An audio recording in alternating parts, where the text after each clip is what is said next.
Por quê? Os requisitos recursais vão constar da nossa petição de interposição. Então, na petição de interposição, eu vou fazer o endereçamento sempre para aquele juiz que decidiu e a remessa para o que está acima dele. Qual é a ordem da Justiça do Trabalho? Vara, TRT, turma de TST e SDI. Endereço para onde estava e remeto para um acima. Tá. Aí faço, desde contestação, réplica, razões finais e recurso, eu já tenho processo número, porque eu já estou no meio de um processo. Faço processo número, qualifico quais os requisitos que eu não posso esquecer em todos os recursos do processo de conhecimento. O prazo e o preparo. O prazo são de 8 dias da decisão, beleza. Só que quando eu for falar de prazo no recurso de revista e no embargos, eu tenho que falar certidão de folhas tal, por conta da instrução normativa número 23. No recurso ordinário, basta dizer dentro do prazo legal, tá? Além do prazo, a gente tem que se preocupar com o preparo. E aí, no preparo, tem detalhes para o empregado. Por quê?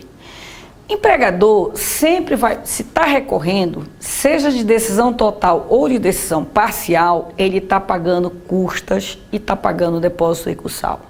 Se a prova trouxer o valor das custas, vocês têm que colocar na prova de vocês, na peça de vocês, o valor das custas.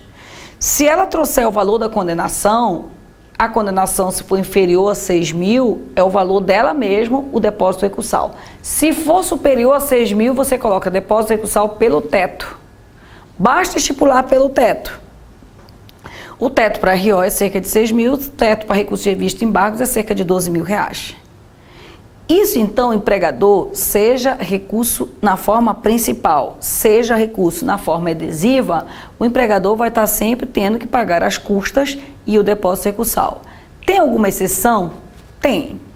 A exceção é a massa falida, por exemplo, que não paga custas nem depósito recursal pela súmula 86. Tem exceção também quando a decisão não tem condenação em pecúnia. Se não há condenação em pecúnia, não há depósito recursal, como é o caso dos recursos em MS. Todos os recursos em MS não têm depósito recursal. E tem ainda a situação do empregador ser administração pública, né? A administração pública direta, autárquica e fundacional, que é o 790 hífenzinho A maiúsculo, está isenta, tá? Não paga custas nem depósito recursal. Quando existe mais de uma ré, o depósito recursal efetuado por uma só aproveita pela outra se for responsabilidade solidária. Então, pelo sim, pelo não, coloquem lá o pagamento do depósito recursal, porque talvez na hora vocês se atrapalhem para identificar se é ou não uma responsabilidade solidária ou subsidiária. Bom, pelo empregado a gente tem mais dificuldade. Por que a gente tem mais dificuldade? Primeiro eu tenho que te lembrar que se a decisão é parcial, o empregado não paga nada. Mas você tem que dizer num parágrafozinho que a decisão recorrida é parcial, portanto, a obrigação do recolhimento de custas é do empregador, é do recorrido. Ok, se for uma decisão total de improcedência, ou 267, ou declaração de prescrição total, então, improcedência, 267, 269, inciso 4º, quem tinha que pagar as custas realmente era o empregado.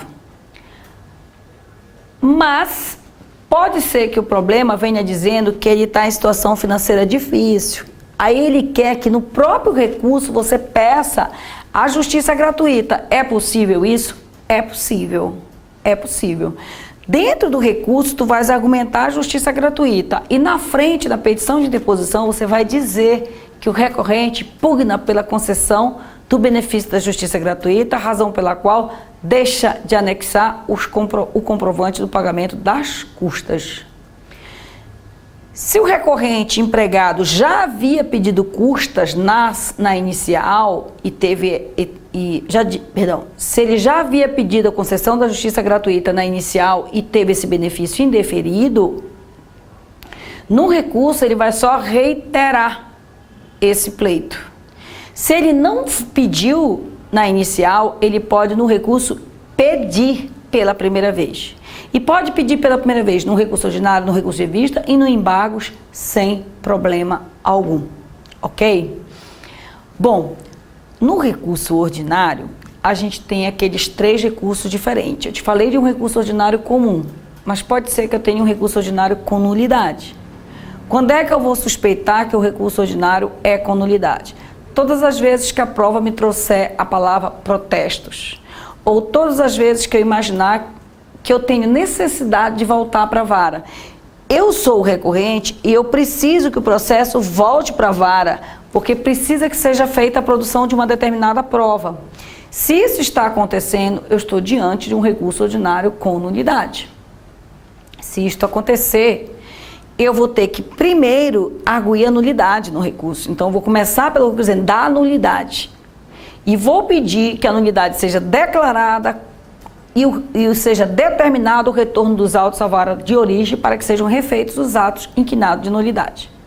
O fundamento é o artigo 5º, inciso 55 da Constituição Federal, que é a ampla defesa, né, e o contraditório.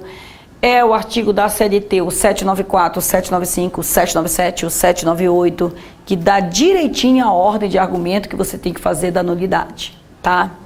Então, se você pedir um recurso ordinário com nulidade, no encerramento dele, você vai ter que dizer, diante do exposto, requer a declaração de nulidade e que seja, né, dado provimento, conhecimento... Bom, diante do exposto, requer conhecimento e provimento ao recurso, com declaração de nulidade da decisão proferida e reforma da mesma. Porque se o juiz não declarar nulo, ele vai poder reformar, ok? Então, se ele declarar nulo, ótimo. Se ele não declarar nulo, ele vai poder reformar a decisão, ok? Bom, um outro tipo de recurso ordinário é o recurso ordinário, a gente chama da causa madura.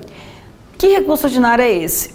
É simples, ó. A decisão de primeiro grau é CPC 267, ou seja, a decisão de primeiro grau não teve análise meritória dos pedidos. Ela foi de julgamento sem resolução de mérito. Aliado a isso, são 2 requisitos, eu tenho um processo todo instruído com provas. Eu tenho um 267 recheado de provas. Se eu tiver o casamento dessas 2 coisas, eu vou poder pedir no meu recurso ordinário que o tribunal afaste o 267, justifique o porquê e depois eu peço o julgamento da lide pelo tribunal. A lide que ainda não foi julgada. Porque essa lide não foi julgada ainda. Ela foi extinta sem resolução de mérito. Então, o RO da causa madura, ele é bem oposto ao RO da nulidade, porque enquanto o RO da nulidade faz com que o processo volte, o RO da causa madura faz com que o processo avance e que seja finalmente julgado. No recurso de revista e no recurso de embargos, não esqueçam de grifar a instrução normativa número 23 no material de vocês, porque tem aquelas folhas que eu tenho que indicar lá da instrução normativa. Folhas da procuração, folhas do prazo, folhas do preparo. Em todo e qualquer recurso, na petição de interposição, eu tenho que pedir acolhimento e remessa para o juízo que está acima. No recurso de revista e no recurso de embargos, eu ainda tenho que falar da comprovação do cabimento. Comprovação de cabimento no recurso de revista é maior que no recurso de embargos. No recurso de embargos, do 894, inciso 2º, é só por divergência de súmula, de OJ, de outra turma do TST. No recurso de revista, é por afronta à Constituição, violação de lei federal ou por divergência de súmula, de OJ. Exceto recurso de revista em rito sumaríssimo. Recurso de revista em rito sumaríssimo não me permite outro cabimento senão a afronta à Constituição e a divergência de súmula do TST. Então, ele é infinitamente mais restrito.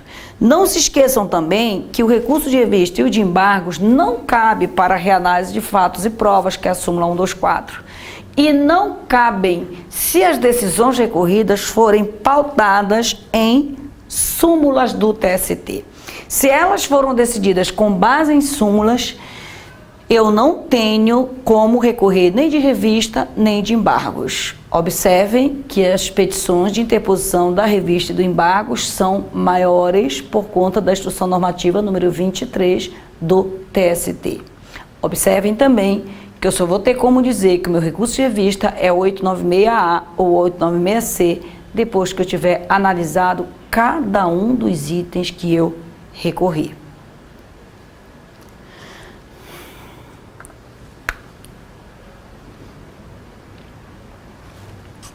Saindo de recurso, vamos supor que o recurso tenha sido aceito.